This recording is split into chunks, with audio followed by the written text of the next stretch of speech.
Welcome to Starbound's Fantasy channel. My name is Aurum, and I'll be your narrator today. Please check to see if you've subscribed to the channel. It's 100% free and just allows our stories to pop up on your feed more often. Rain tapped against the windows of the linguistics department, a staccato rhythm that Miriam Carr found soothing as she shook water from her tweed jacket. The building was empty at this hour, 5:30 a.m. on a Monday, just as she preferred. She breathed in the familiar scent of old books and chalk dust as she unlocked her office door. Inside, chaos reigned in a way that made perfect sense to her. Stacks of ancient texts teetered on every surface. Dictionaries in languages most people had never heard of formed makeshift paperweights. In the corner, a neglected spider plant drooped, its leaves turning yellow at the edges. She'd forgotten to water it. Again. Miriam placed her coffee on the only clear spot on her desk and began arranging the day's lecture notes on Old Arcane, the mysterious script that had consumed the last decade of her academic life. A language most linguists considered a fabrication, a historical hoax. But Miriam knew better. The fragments she'd pieced together over years showed patterns too complex, too consistent to be a modern fabrication. A sharp knock startled her. Dr. Jacob Reynolds stood in the doorway, his round face flushed with excitement. Jacob never arrived before 9 a.m., and he certainly never looked this animated. "Miriam! Oh, thank God you're early," he blurted, stepping into her office without waiting for an invitation. "Jacob? What happened?" Miriam pushed her glasses up her nose, noting the tremor in her colleague's hands as he held out his tablet. "Northern Iraq. An archaeological team uncovered a chamber beneath an ancient library site." He thrust the tablet at her. "Look." The screen showed stone tablets laid out on a tarp. Miriam's heart stuttered. Carved into the stone were symbols she'd spent years reconstructing from fragments. The flowing, intricate curves and sharp angles of Old Arcane. "They're intact," she whispered, fingers hovering over the screen as if she could touch the ancient stones. "Who's leading the dig?" "Diana Foster. She's flying the tablets in for analysis. They arrive tomorrow, and she's requested you specifically." Miriam's throat tightened. Diana Foster was a titan in archaeological circles, and one of Miriam's most vocal critics regarding Old Arcane research. "Why me? Foster thinks my work is speculative nonsense." Jacob grinned. "Apparently these tablets match your reconstructions, almost exactly." For the first time in years, Miriam felt vindicated and terrified. If these tablets confirmed her theories, everything would change. Not just her career, but our understanding of ancient communication itself. "I need to prepare," she said, already turning to her shelves. "The unveiling is tomorrow at 2 p.m., Department Auditorium." Jacob backed toward the door. "Miriam, this could be it. The breakthrough you've been waiting for." After he left, Miriam sat motionless, staring at the image on the tablet. Complete Old Arcane texts, not fragments, not speculation, the real thing. Her hands shook slightly as she traced the symbols on the screen. "Finally," she whispered to her empty office. "You're going to speak to me." The auditorium buzzed with faculty members and graduate students, an unusual crowd for what would typically be a dry archaeological presentation. Miriam slipped into a seat in the back row, uncomfortable with the sideways glances and whispers that followed her. For years, she'd been the department's eccentric, brilliant but obsessed with a language most believed fictional. Dr. Diana Foster stood at the podium, tall and commanding in her tailored blazer. At 50, she had the weathered confidence of someone who'd spent decades excavating in harsh conditions. Behind her, images of the tablet rotated on a large screen. "What we've discovered," Foster began, her voice carrying without effort, "appears to be a ritual chamber dating to approximately 3000 BCE. The tablets were arranged in a specific pattern around a central altar. Miriam leaned forward, studying the images. 7 tablets, each roughly the size of a dinner plate, covered in the angular yet flowing script she knew intimately. The markings, Foster continued, gesturing to the screen, bear remarkable similarities to what some have termed old arcane. While I've been skeptical of this classification in the past, these findings warrant reconsideration. Miriam's chest tightened. Even this small acknowledgement felt monumental. Foster clicked to the next slide, a preliminary translation attempt. Miriam winced at the obvious errors. They'd misinterpreted the basic syntactic structures, treating the vertical marks as separators when they were clearly modifiers. Our initial translation suggests these may be ritual incantations or historical records, Foster said. We're still working to... They've got it wrong, Miriam whispered to herself, scribbling corrections in her notebook. After the presentation, the audience was invited to view the actual tablets, now displayed in sealed glass cases. Miriam hung back, waiting for the crowd to thin before approaching. She needed time alone with these artifacts, away from judgmental eyes. When the room finally emptied for the reception in the adjacent hall, Miriam approached the cases. The tablets looked different in person. The stone, a deep, mottled gray with veins of some darker mineral running through it. The symbols had been carved with astonishing precision, each line deliberate and deep. She moved slowly around the displays, transcribing the symbols in her notebook, correcting her previous reconstructions.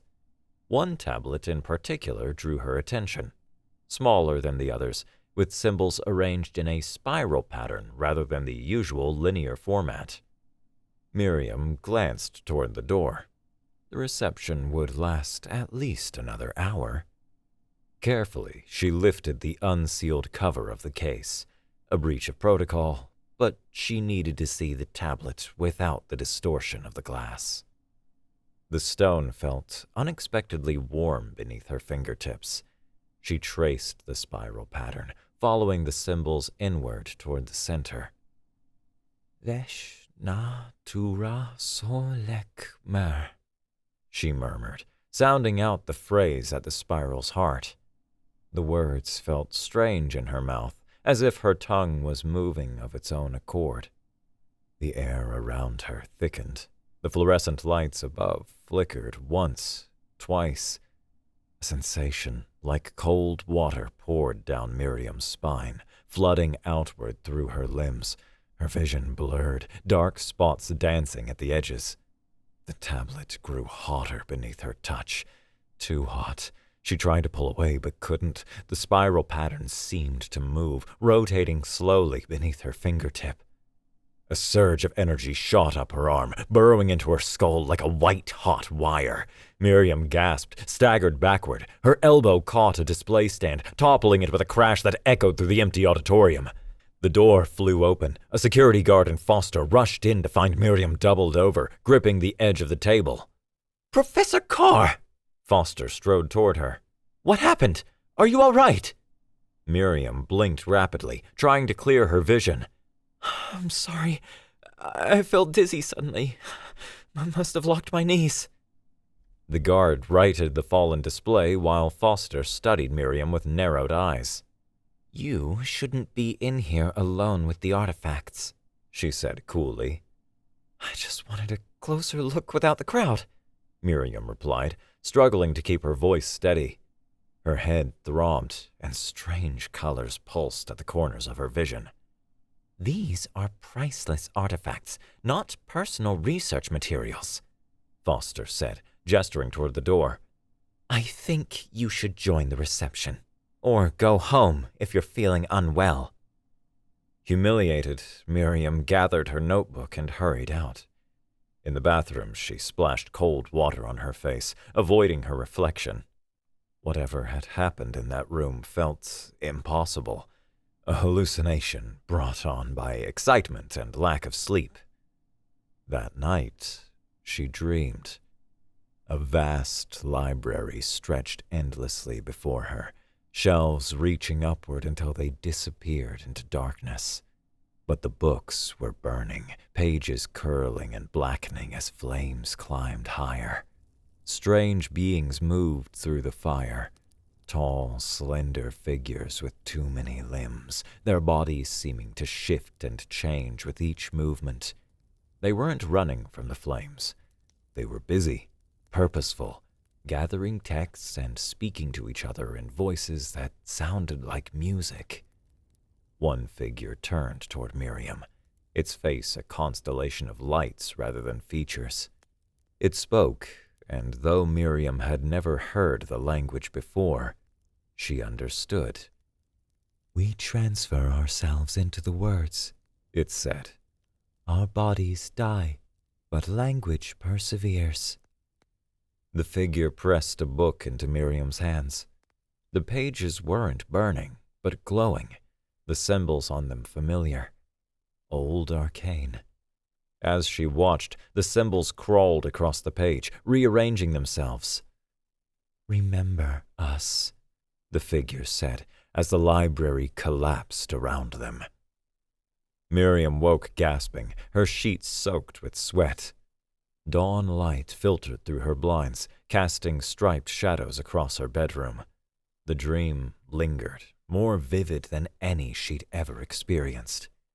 She reached for her glasses on the nightstand and knocked over a book, an Arabic-English poetry collection her neighbor, Mrs. Patel, had lent her months ago. As Miriam picked it up, her eyes caught on the text. She could read it, every word, clear as English. "That's impossible," she whispered. She'd never studied Arabic, couldn't even recognize the alphabet normally, yet the meaning flowed into her mind effortlessly. Heart racing, Miriam grabbed her laptop and opened a random news site in Mandarin. The characters resolved themselves into perfect sense. She tried Russian, Greek, Hindi. She understood them all. "This can't be happening," she murmured, closing the laptop. But deep down she knew it was connected to the tablet, to the words she'd spoken, to the dream. Outside her apartment window, her neighbor's son was on the phone, speaking rapid-fire Arabic. Miriam could understand every word, a mundane conversation about a delayed package delivery. She dressed quickly, determined to get to campus and examine the tablets again to find some rational explanation for what was happening. As she hurried down the sidewalk, snippets of conversation reached her from all directions. A group of Chinese students discussing their chemistry exam, a Russian couple arguing about dinner plans, all of it perfectly comprehensible. When she reached her classroom, 20 minutes early, a few students were already seated. Miriam began her lecture, trying to focus on her notes, on the familiar rhythm of teaching. "The key challenge with Old Arcane," she said, writing on the board, "is that we have no Rosetta Stone equivalent, no bilingual text to—" She stopped, realizing the words she'd just written weren't in English. The students stared at her, confused. "Professor," one called out, "is that Latin?" Miriam looked at the board. She'd written an entire paragraph in flawless classical Latin without noticing. Yes," she stammered. An example of another dead language with similar challenges." The lie felt clumsy on her tongue. She continued the lecture, gripping the podium to steady herself, hyper-aware of every word leaving her mouth. When class ended, she collapsed into her chair, head in her hands. "You should be more careful in public," a voice that wasn't hers whispered in her mind. "They'll think you're going mad." Miriam jerked upright, looking around the empty classroom. "I'm in here," the voice continued. "With you. I'm Vesh." "Who's there?" Miriam said aloud, her voice echoing in the empty room. "I am the last complete consciousness of the Artathi," the voice replied. And you spoke my awakening. Miriam sat cross-legged on her living room floor, surrounded by books in languages she'd never studied but could now read perfectly. She hadn't left her apartment for 2 days, calling in sick to the university. So, you're saying your entire species encoded themselves into language? She asked the empty room, still uncomfortable with silent communication. Not just language, Vesh replied in her mind. Old Arcane was created specifically as a conscious language, capable of housing our beings after our physical forms were destroyed. By whom? Who destroyed you? Those who feared us, those who believed our connection to language gave us too much power over reality itself. Miriam rubbed her temples. The constant presence of another consciousness was exhausting, like hosting a house guest who never slept. And there are others like you? Other consciousnesses preserved in these tablets? There were thousands once. Most are fragmented now, damaged by time or destruction. I am the last complete being, preserved through the awakening tablet, the one you touched. When Miriam slept, Vesh's memories flooded her dreams. She saw a world where beings communicated not just with sounds, but with colors that bloomed in the air, with emotions transferred directly from mind to mind. She witnessed the Artathi civilization at its height, spires of stone inscribed with living words, gardens where plants grew in response to spoken poetry, libraries where knowledge literally illuminated the darkness. And she saw their end. The systematic hunting and destruction of their kind by those who called themselves the guardians of the natural order, who believed the Artathi's manipulation of reality through language was an abomination. In her dreams, Miriam stood on a cliff, watching as the last Artathi city burned below, the air filled with screams and the smell of ash. Beside her stood a figure like the one from her first dream, its face a constellation of lights.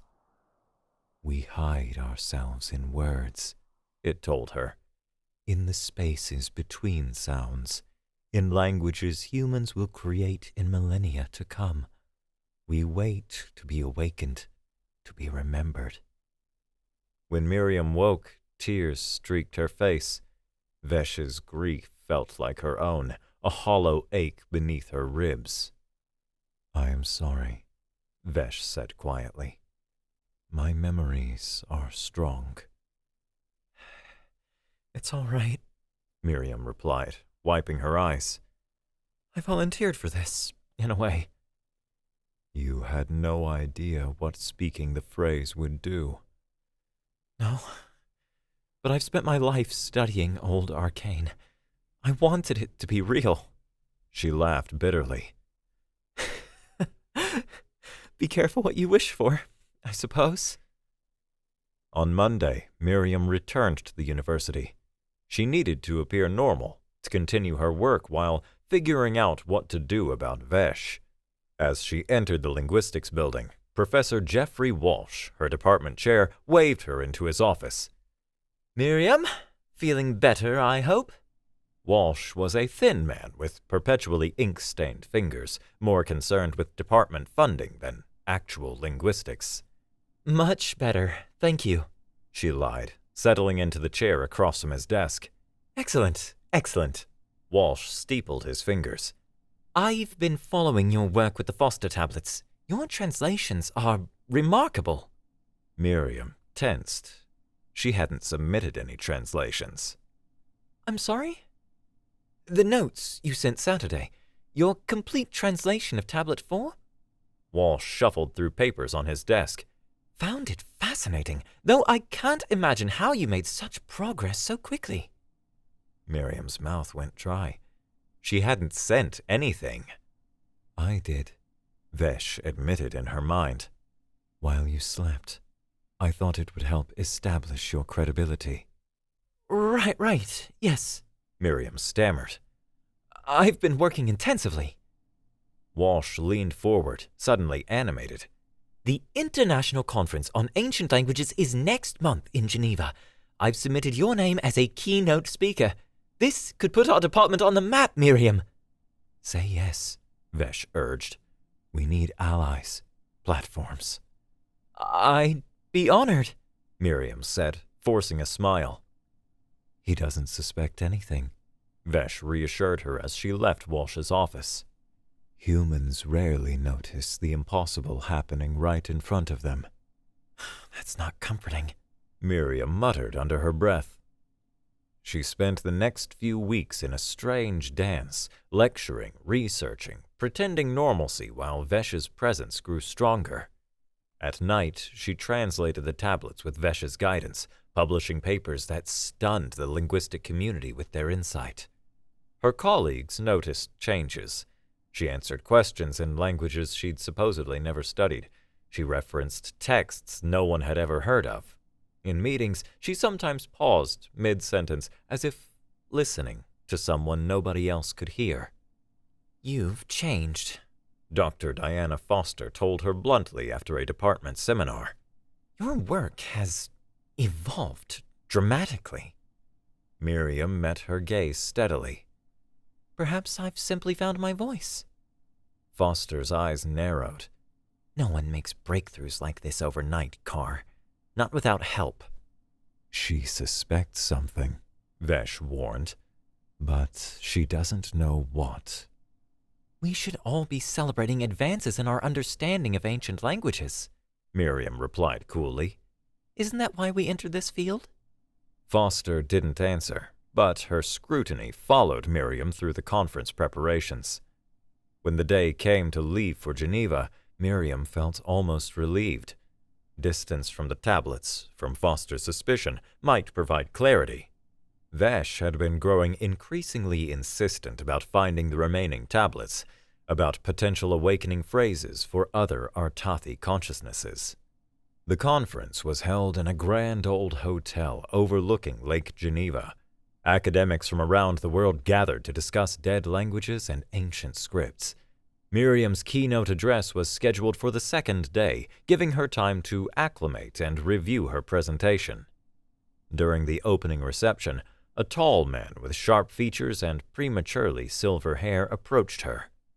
Professor Carr, he said, extending his hand.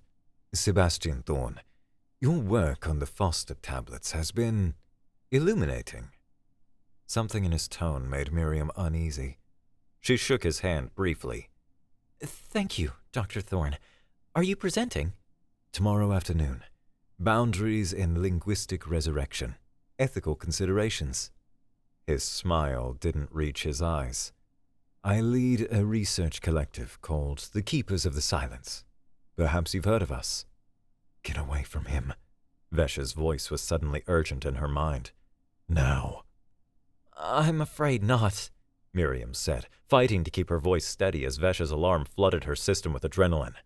If you'll excuse me, I need to see my department chair. She moved through the crowd, putting distance between herself and Thorne, who watched her retreat with calculating eyes.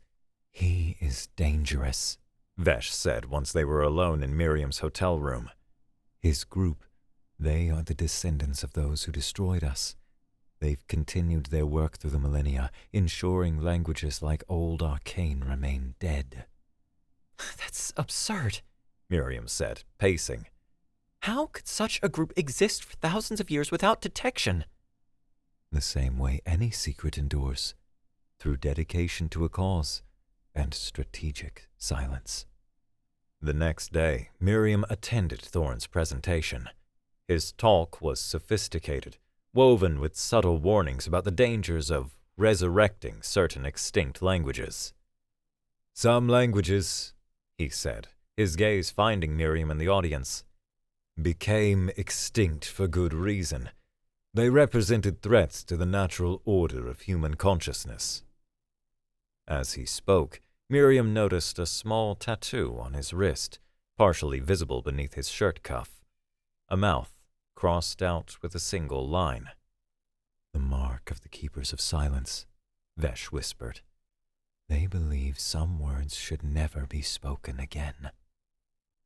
After the presentation, Thorn found her in the hotel bar. Your keynote tomorrow, he said without preamble, sliding onto the stool beside her. I hope you'll consider the ethical implications of your work, Professor Carr. My work is purely academic, Miriam replied, clutching her wine glass tighter. Thorn laughed softly. We both know that's not true. He leaned closer, dropping his voice. The consciousness inside you. It's Artathi, isn't it? One of the last. Miriam's blood ran cold. I don't know what you're talking about. Denial is pointless. Thorn rolled up his sleeve slightly, revealing the full tattoo.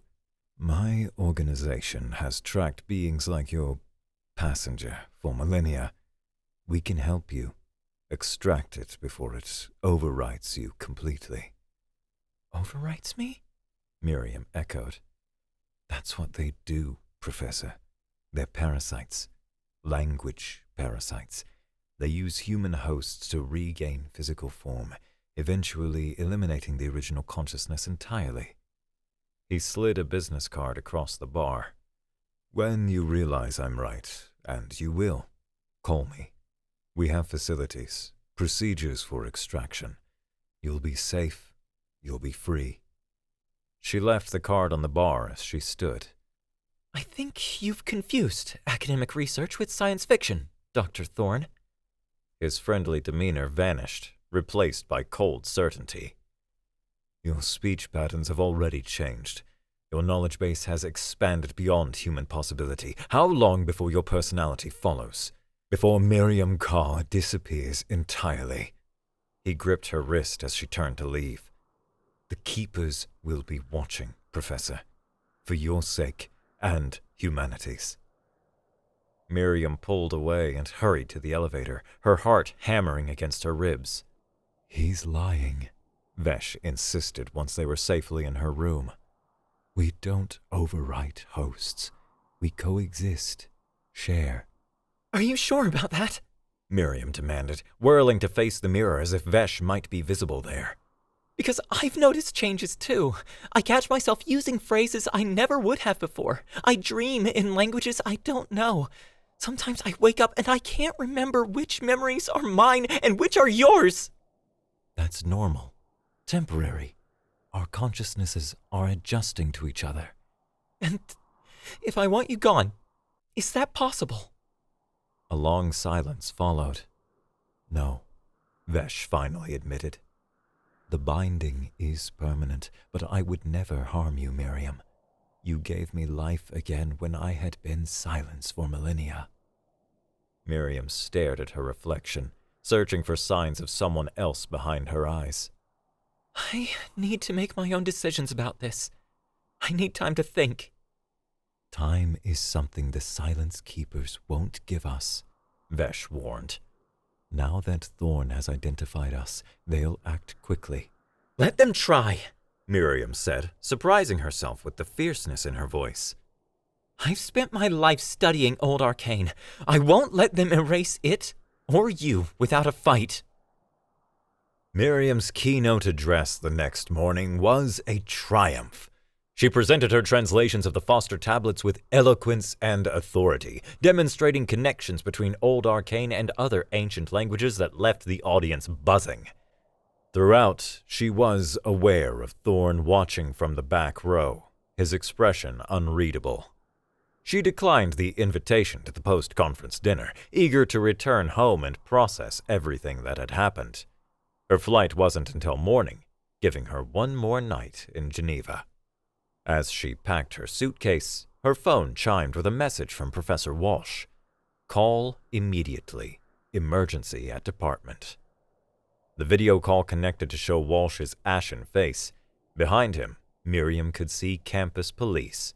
Oh, Miriam, thank God. Are you all right?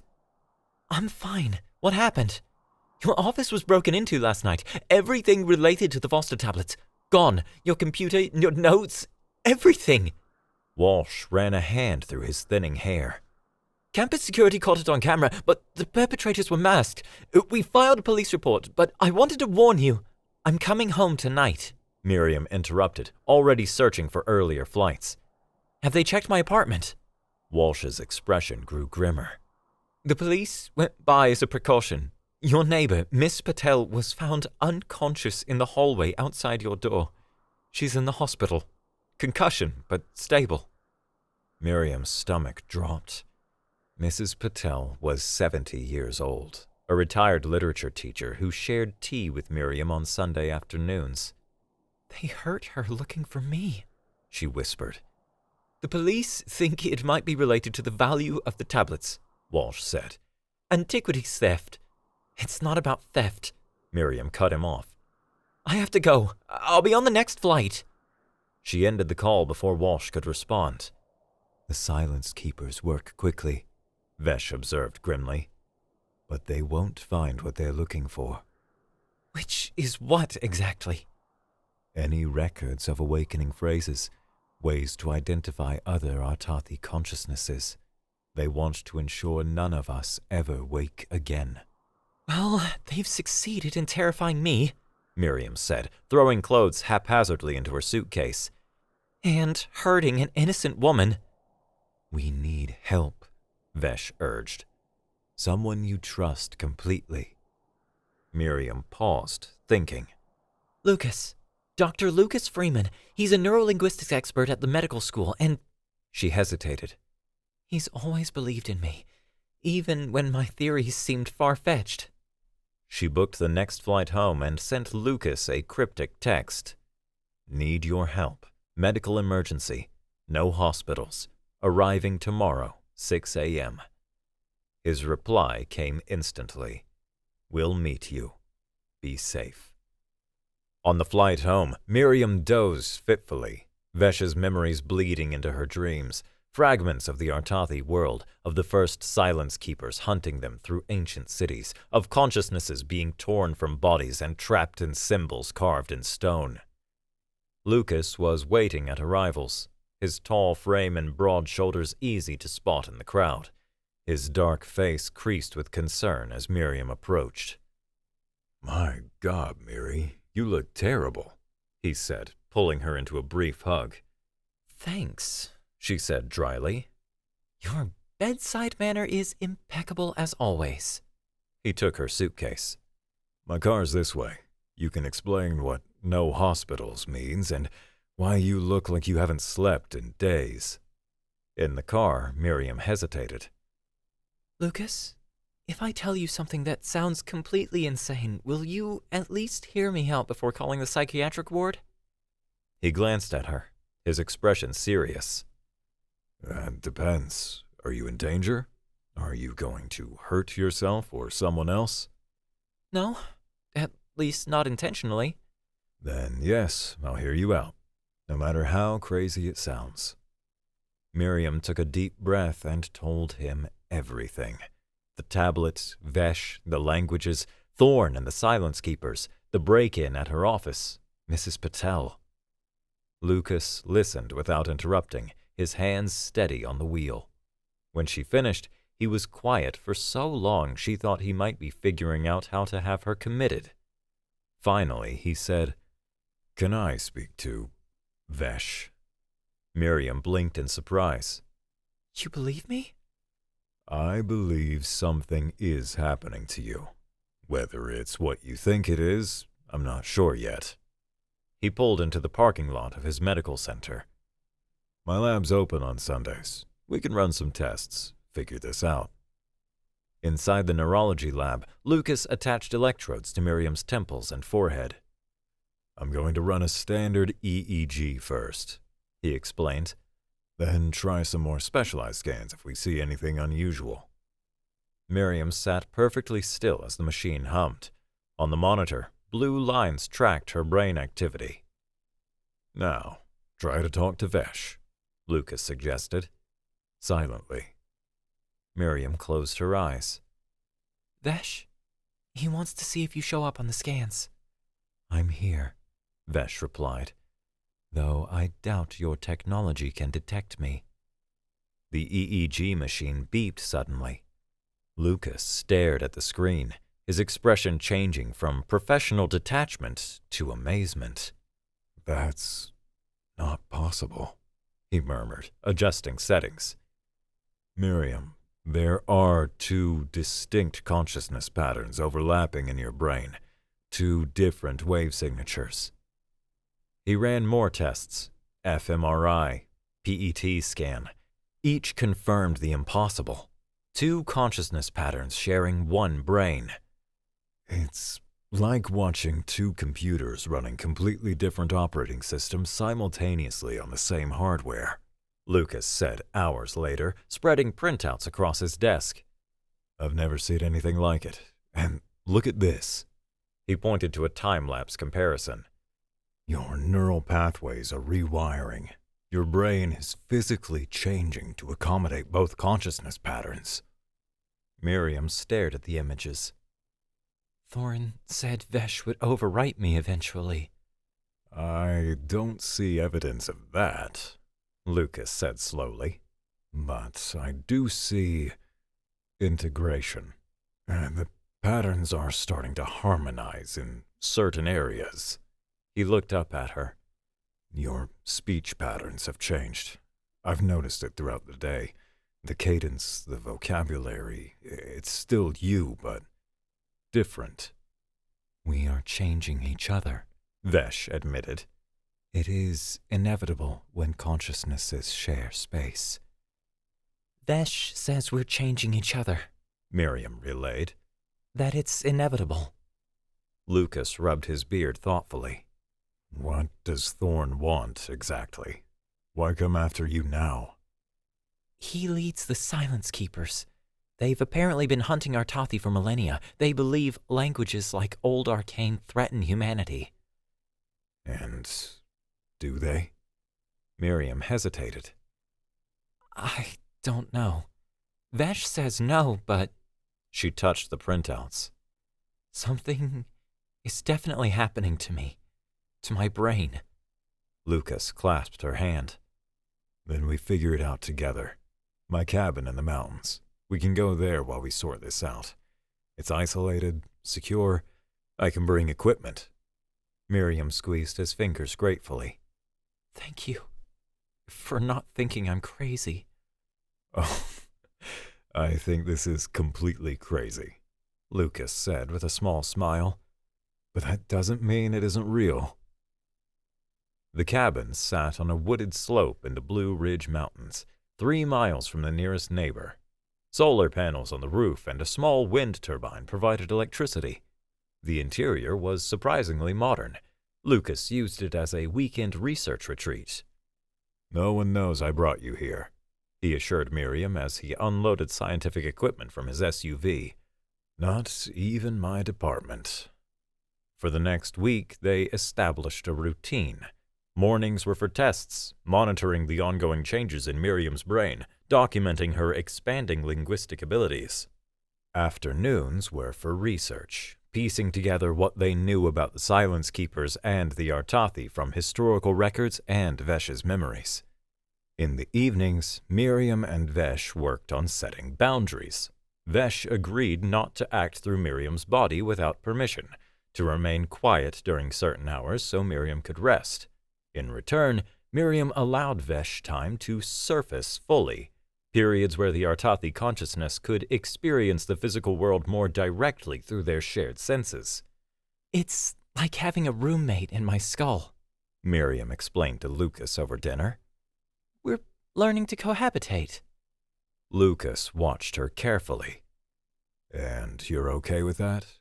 With sharing your body permanently?" Miriam considered the question. "I think so. It's not like I have much choice now, but Vesh has shown me things no human has seen for thousands of years. Languages no one remembers. It's extraordinary." "Just be careful you don't lose yourself in the process," Lucas warned. On the 10th day, they made a breakthrough. Lucas had been digitizing and analyzing the fragments of Miriam's research saved to cloud storage. Vesh helped translate sections that had previously baffled Miriam. Look at this, Lucas said, pointing to his screen. These symbols recur throughout the texts, always in similar patterns. The elimination prayer, Vesh said immediately. The Silence Keeper's most powerful weapon against us. Vesh says it's called the elimination prayer, Miriam relayed. It was created specifically to eliminate Artathi consciousnesses. Lucas frowned. How does a prayer eliminate consciousness? Not a religious prayer, Vesh clarified. A precisely constructed linguistic algorithm capable of targeting specific types of consciousness and removing them from existence. Miriam explained this to Lucas, who looked troubled. So it's a kind of consciousness-targeting weapon? That's terrifying. And according to Vesh, the Silence Keepers are trying to reconstruct it. That's why they stole my research. They're looking for fragments of the prayer scattered throughout old arcane texts.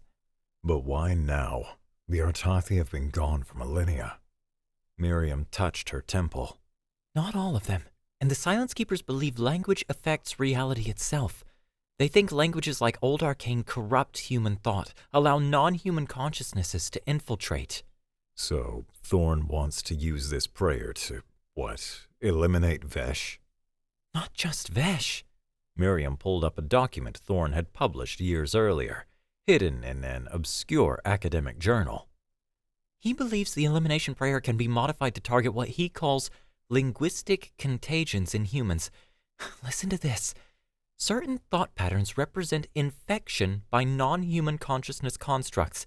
Eliminating these would purify human cognition, returning it to its natural, rational state. Lucas stared at the screen. He wants to lobotomize humanity's ability to think magically, to imagine beyond the rational. Exactly. A rational utopia where humanity is incapable of the kind of thinking that created old arcane in the first place. It would destroy art, Vesh said. Poetry, music, all forms of magical thinking. That's insane, Lucas breathed. It's genocide on a cognitive level, Miriam agreed. And they need a living Artathi consciousness to activate it. They need Vesh. They worked through the night, piecing together what they knew of the Silence Keeper's plan. According to public records Lucas found, Thorn's research group had recently purchased an abandoned observatory in West Virginia.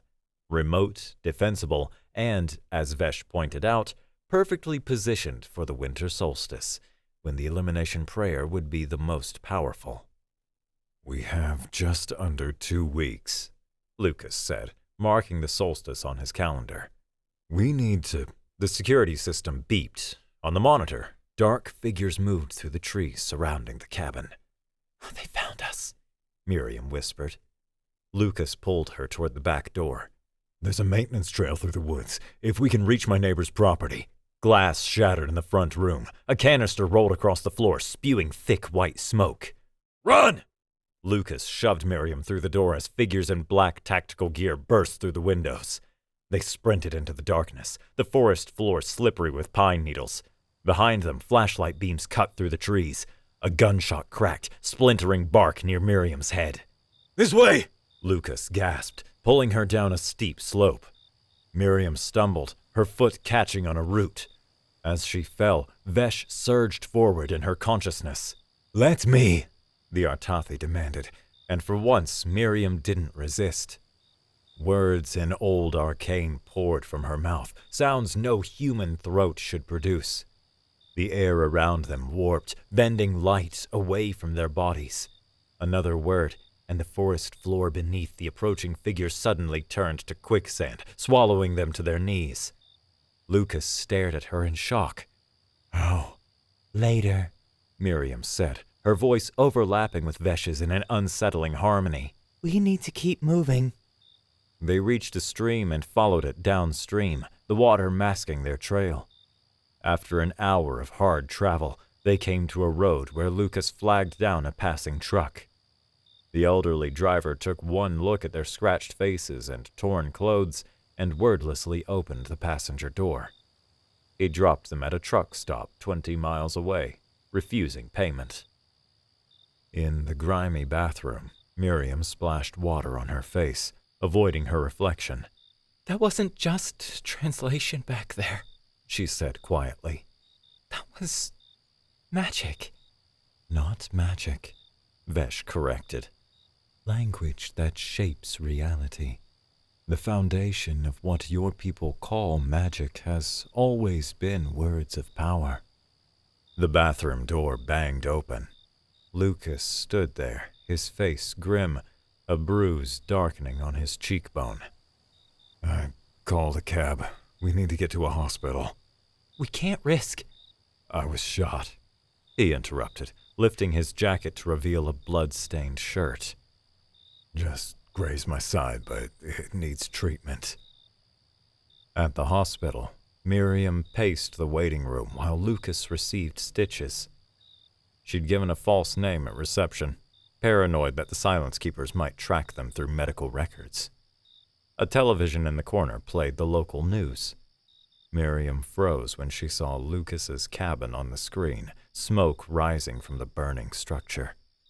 The chyron read, "Police investigating arson at local property." "They're destroying evidence," she murmured. "And sending a message," Vesh added. When Lucas emerged, bandaged and pale, they took the cab to a cheap motel on the highway. Using cash and the fake name Jane Smith, Miriam paid for a room with 2 beds. "We captured one," Lucas said once they were alone, sitting gingerly on the bed. "While you were doing that, whatever that was with the ground, he got separated from the others and I knocked him out, grabbed his phone." He handed Miriam a black smartphone. The lock screen showed the crossed-out mouth symbol of the Silence Keepers. "Can you get into it?" Lucas managed a tired smile. "Already did. Biometrics. I held it up to his face before the others found us." The phone contained text messages between Silence Keeper operatives, snippets of plans, and most importantly, the location of their headquarters, the observatory in West Virginia, along with security protocols and access codes. "They're planning the ritual for the solstice," Miriam confirmed, scrolling through the messages. "They've reconstructed most of the elimination prayer from fragments around the world. They just need an Artathi consciousness to complete and activate it." "They need Vesh." "Yes, and me, by extension." Miriam set the phone down. "We have to stop them." "How? There are dozens of them, armed and organized, and we're—" He gestured at himself, at his bandaged side. "We have something they don't," Miriam said, her voice taking on the strange harmonic quality it had in the forest. "We have old arcane, the real thing, not fragments. Vesh knows the language that can counter their prayer." Lucas studied her face. "Miriam, is that you talking, or Vesh?" The question hung in the air. Miriam opened her mouth to answer, then closed it, suddenly uncertain. "I don't know," she admitted. "The lines are blurring. Sometimes I can't tell where my thoughts end and Vesh's begin." Lucas moved to sit beside her, taking her hand. "This is what I was afraid of. You're losing yourself, Miri." "No," she said firmly. "Not losing, changing, becoming something else, something new." "And what happens to the Miriam I know? The woman who loves dusty books and forgets to water her plants and drinks too much coffee." Tears pricked Miriam's eyes. "She's still here, but she's more now, too."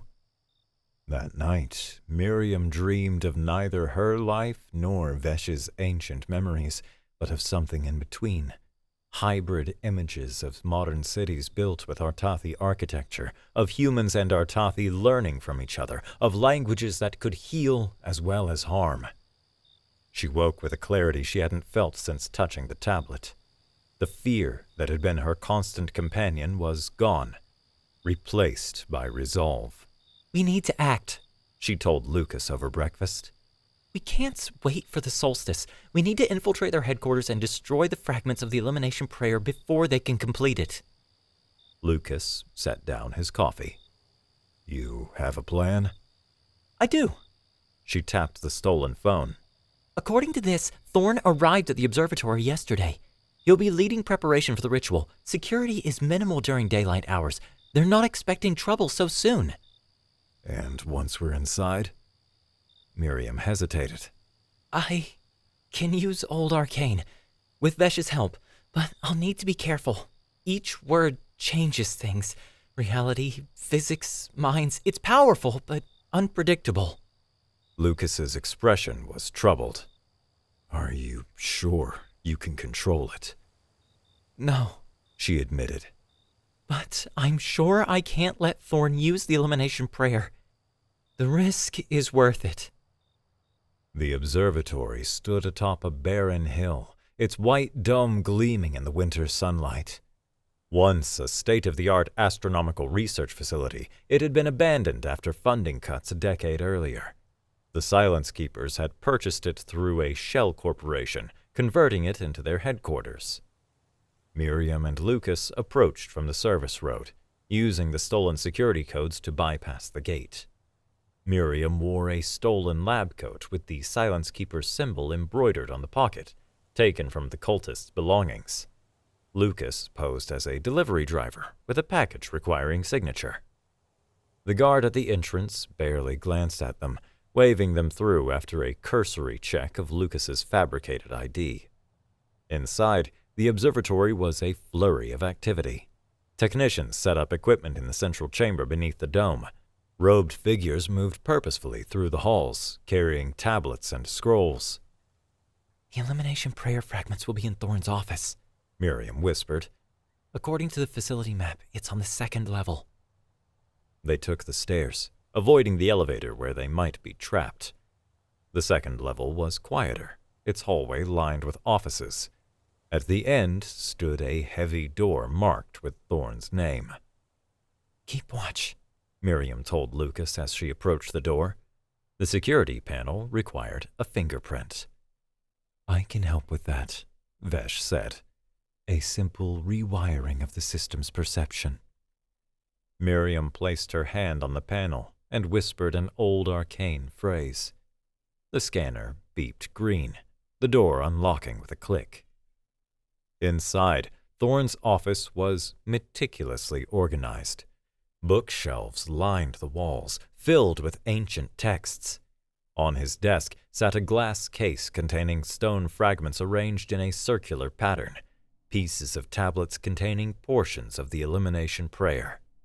"There it is," Miriam breathed, approaching the case.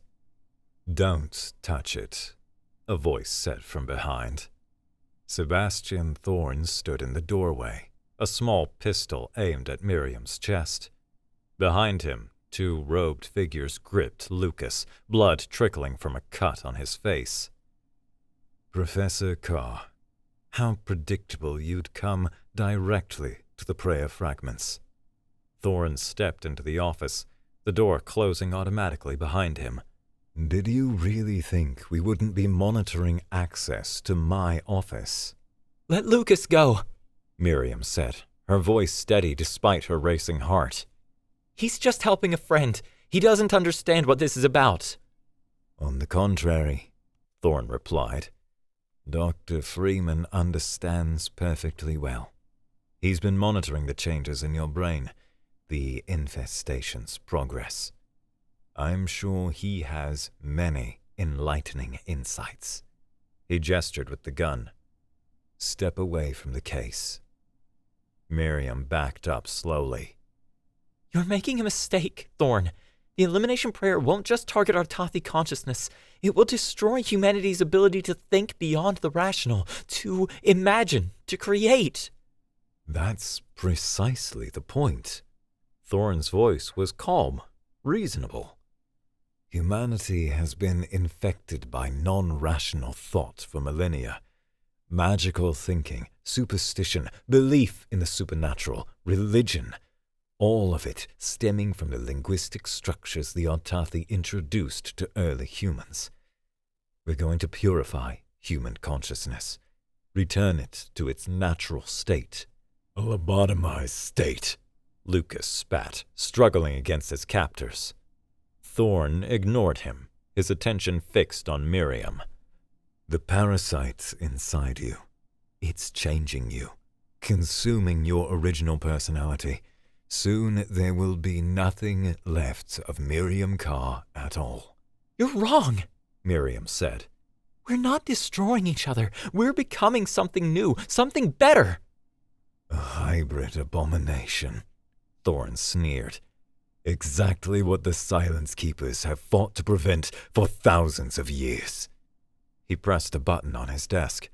A section of wall slid open, revealing a small chamber with a reclined chair surrounded by medical equipment. The extraction process is unpleasant but necessary, Thorn said. We need the Artathi consciousness intact to activate the prayer. What remains of your human consciousness afterward is irrelevant. We cannot let them separate us, Vesh said urgently. Neither of us would survive intact. What if there's another way? Miriam asked suddenly. A way to prevent anyone from ever using the elimination prayer. Thorn raised an eyebrow. There is no other way. The prayer is our salvation. Not the prayer, Miriam said. Us. What if Vesh and I fully integrated? Not Artathi, not human, but something new. A consciousness the prayer couldn't target because it wouldn't recognize either pattern. Can we do that? She asked Vesh silently. Yes, came the response. But it would be final. Neither of us would exist as we do now. We would truly become one. A desperate ploy, Thorn said, gesturing to his men. Secure her for extraction. As the robed figures moved toward her, Miriam met Lucas's eyes across the room. He gave her the smallest of nods. Now, Vesh, she whispered. Miriam closed her eyes, opening herself fully to Vesh's consciousness for the first time. Their thoughts, memories, personalities flowed together like rivers merging. Miriam saw her childhood through Vesh's alien perspective.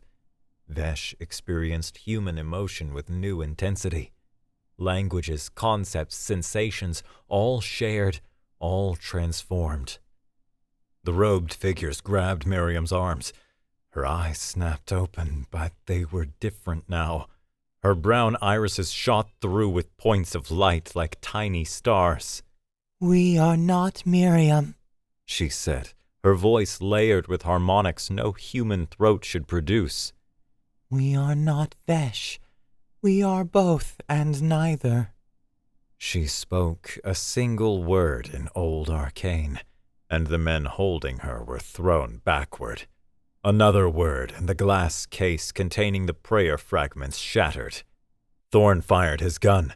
The bullet stopped inches from the merged entity, hovering in mid-air before dropping harmlessly to the floor. The elimination prayer requires an Artathi consciousness, they said, advancing toward Thorn. But we are not Artathi. Not anymore. Lucas took advantage of the distraction to break free, slamming his elbow into one guard's face before tackling the other. He grabbed the prayer fragments from the broken case. "Run!" he shouted to the entity. "I'll destroy these!" The observatory's alarm system blared. Through the windows, they could see more Silence Keepers rushing toward the building. No, they said. We end this now. They spoke, a complex phrase in Old Arcane, the words seeming to bend the air itself. The prayer fragments in Lucas's hand glowed, then crumbled to dust. "What have you done?" Thorn cried, lunging toward the dust trickling through Lucas's fingers. Negated it, they replied. The elimination prayer cannot exist in the same reality as its counter prayer. The building shuddered. Cracks appeared in the walls as conflicting linguistic algorithms rewrote the physical laws of the immediate area. "We need to evacuate!" Lucas shouted over the groaning of the structure. "Now!" The entity grabbed Thorn's arm as he scrambled for the falling dust. "Everyone out! The building is collapsing."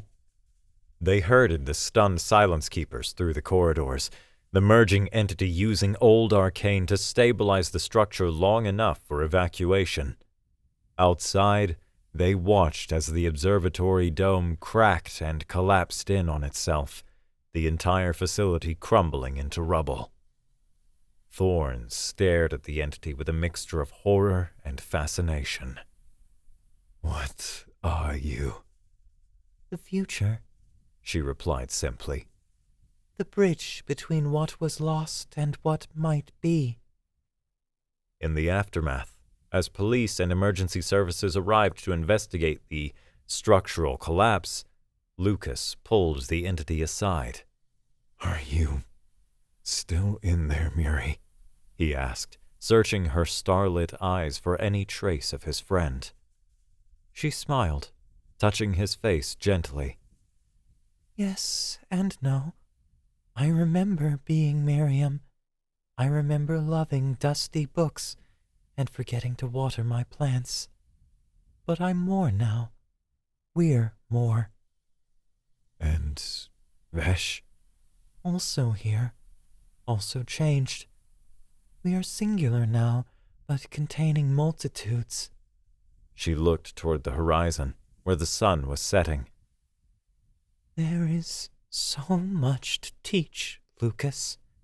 About language, about consciousness, about the spaces between words where reality can be reshaped."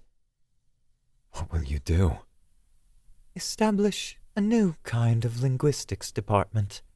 One that studies old arcane responsibly, ethically. One that recognizes the power of language to shape reality, for good or ill." She turned back to him. "Will you help us?"